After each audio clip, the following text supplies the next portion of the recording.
Once upon a time, in a cozy little cottage at the edge of a golden forest, lived a big, fluffy cat named Milo.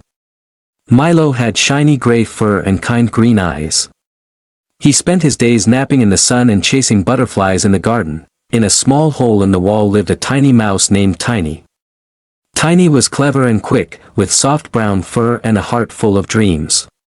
But every time he poked his nose out of his hole, he saw Milo lounging nearby, and he quickly scurried back inside, afraid. Tiny had always heard from his mother, cats and mice can never be friends.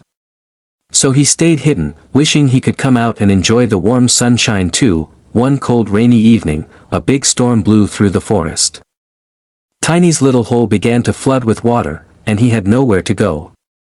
Shivering and scared, he darted out of his hole, straight into Milo's paws. Tiny closed his eyes, waiting for the worst. But Milo didn't swipe at him or hiss.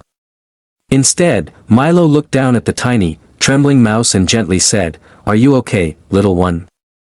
Tiny opened his eyes, surprised. "Why, you're not going to catch me?" Milo shook his head with a soft purr. "No. You look cold and scared. Come on, let's get you warm." Carefully, Milo carried Tiny to his cozy bed near the fireplace. He even shared his blanket, wrapping Tiny up snugly. Tiny couldn't believe it. No one had ever been this kind to him before. From that night on, Milo and Tiny became the best of friends. Milo taught Tiny how to chase raindrops, and Tiny taught Milo how to listen to the tiny sounds of the world. They laughed, played, and even shared their meals. Tiny learned that sometimes, the stories we hear aren't always true.